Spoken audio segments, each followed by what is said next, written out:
Dans un beau et paisible village, appelé Zambi, situé dans une vallée, vivait une belle et magnifique jeune fille qui s'appelait Kumba. Kumba était aussi intelligente et courageuse que sa beauté. Elle vivait avec sa mère qui s'appelait Maman Janine. Le père de Kumba était décédé lors d'une partie de chasse, qui avait mal tourné, car un éléphant l'avait fauché. Alors Kumba vivait avec ce traumatisme. Dibala était un jeune homme qui a grandi avec Kumba dans le village Zambi. Depuis leur tendre enfance, Dibala avait toujours été amoureux de Kumba. Et pendant qu'il jouait, il passait son temps à dire à Kumba: Kumba, tu es ma femme, lorsqu'on sera grand, je vais t'épouser. Kumba répondait toujours à Dibala, par un magnifique sourire, car elle également, avait toujours été amoureuse de Dibala. Étant l'une des plus belles filles du village, Kumba était convoitée par presque tous les hommes du village. Des jeunes hommes, aux vieillards. Même les hommes qui avaient déjà 5 femmes, voulaient absolument avoir Kumba comme épouse. Mais Kumba a toujours rêvé d'épouser l'homme que son cœur aurait choisi. Afin de vivre le bonheur au quotidien, dans son foyer. Dibala, qui était devenu l'un des meilleurs chasseurs du village, tenait absolument à réaliser son rêve, qui était de faire de Kumba sa femme. Mais vu que Dibala était conscient que la majorité des hommes de Zambi étaient prêts à tout pour épouser Kumba. Alors Dibala, étant malin et rusé, était allé voir Maman Janine, la mère de Kumba, et lui avait dit: Maman, je sais que tu reçois plusieurs demandes des prétendants qui veulent prendre Kumba pour épouse. Mais je te supplie de n'accepter aucune de ces propositions. Car aucun de ces hommes n'aime Kumba autant que moi je l'aime. Il est vrai que la majorité de ces hommes ont beaucoup d'argent, comparé à moi.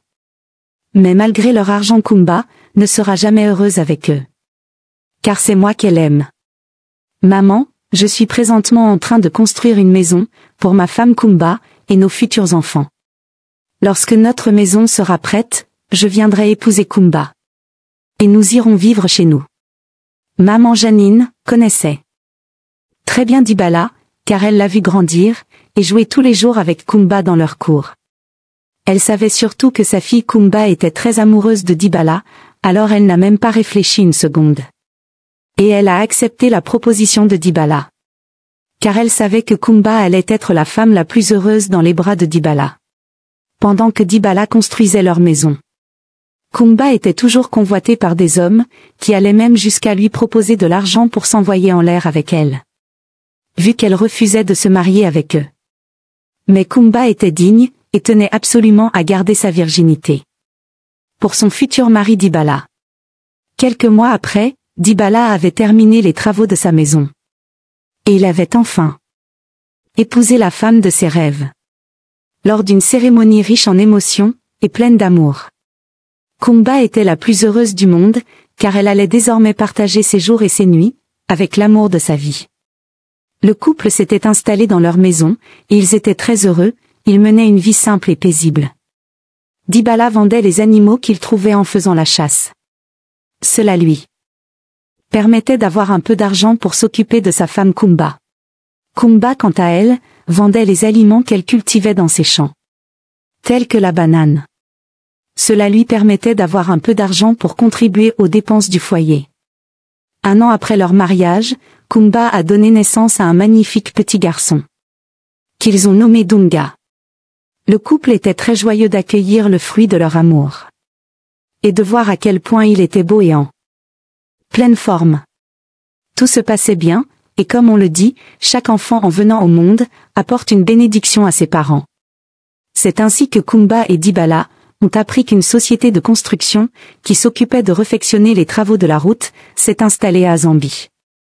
Et ils avaient besoin des jeunes hommes forts et habiles, pour ce travail. De surcroît, le salaire mensuel était énorme.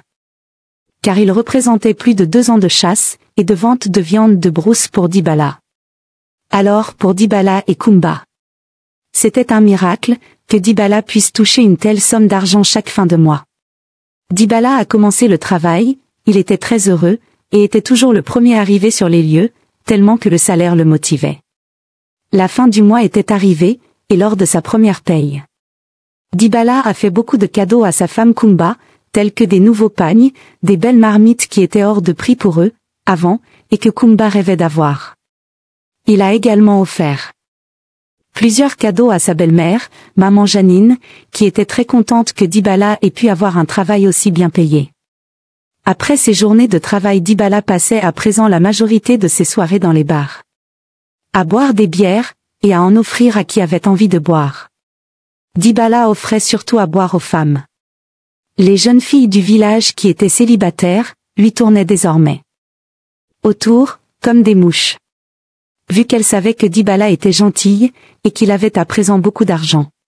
Dibala était très heureux de voir les filles lui tourner autour, car il en avait toujours rêvé. Dibala avait toujours voulu s'envoyer en l'air, avec les filles les plus belles du village, qui étaient superficielles. Car elles lui donnaient très envie. Mais vu que ces filles ne donnaient leur corps, qu'à des hommes qui leur donnaient assez d'argent. Et vu que Dibala n'avait pas les moyens lorsqu'il n'était qu'un simple chasseur. Maintenant qu'il avait beaucoup d'argent, il était décidé de réaliser tous ses rêves, et ses fantasmes. En prenant les filles, qu'il voulait dans tous les sens. Presque chaque jour après le boulot, Dibala donnait rendez-vous à une nouvelle conquête, dans un motel, situé à la sortie du village, qui était assez discret, afin de ne pas être vu. Dibala s'envoyait en l'air, pendant plusieurs heures. Il prenait bien son pied. En prenant les filles dans tous les sens. Et dans tous les coins de la chambre. Surtout qu'il leur donnait assez d'argent. Dibala avait tellement pris goût de tromper sa femme Kumba. Au point où il avait même oublié qu'il était marié. Kumba ne voyait presque plus son mari, car très souvent, Dibala dormait dans les chambres de motel, et même, dans les maisons des filles avec qui il sortait. Il ne se cachait plus, et trompait ouvertement sa femme, dans tout le village. Dibala embrassait même les filles avec lesquelles il sortait en public. Il passait son temps à draguer des nouvelles femmes. Ce jour-là, après le boulot, Dibala a invité une femme mariée. Mais qui se donnait aux hommes pour de l'argent. Car elle ne voulait pas se contenter du peu d'argent que son mari qui était pêcheur, lui donnait. La femme que Dibala avait invitée ce jour, s'appelait Itiambou. Itiambou passait son temps à tromper son mari, avec les hommes du village, surtout lorsque son mari partait pêcher pendant 2 jours, dans un campement éloigné du village, pour ramener beaucoup de poissons. Alors ce jour, Itiambou a dit à Dibala. Tu peux passer la nuit chez moi. Mon mari ne sera pas là, pendant 2 jours, il est très loin d'ici, ne t'inquiète pas. Dibala ne s'est pas fait prier pour accepter de passer la nuit chez Itiambou. Il s'est envoyé en l'air avec Itiambou sur son lit conjugal, sans se soucier de quoi que ce soit. Dibala était en train de bien prendre son pied. Et il était à fond dans Itiambou. Lorsque subitement, en faisant des va-et-vient, il s'est rendu compte que sa saucisse était coincée, dans le trou d'Itiambou. Dibala essayait de retirer sa saucisse, de toutes ses forces. Mais plus il bougeait, plus leur partie intime se collait. Dibala et Itiambou étaient vraiment choqués, et se sont mis à paniquer. Dibala a crié en disant. Itiambou, qu'est-ce que tu as, dans ton trou, qui me bloque comme ça? C'est quoi cette malchance? Pendant que Dibala criait, il continuait d'essayer de retirer sa saucisse, du trou d'Itiambou. Ils avaient très mal, sur leur partie intime. Et la douleur, la suite de l'histoire sera disponible dans une prochaine vidéo. Abonnez-vous pour être notifié lorsque la vidéo sera publiée. Bisous.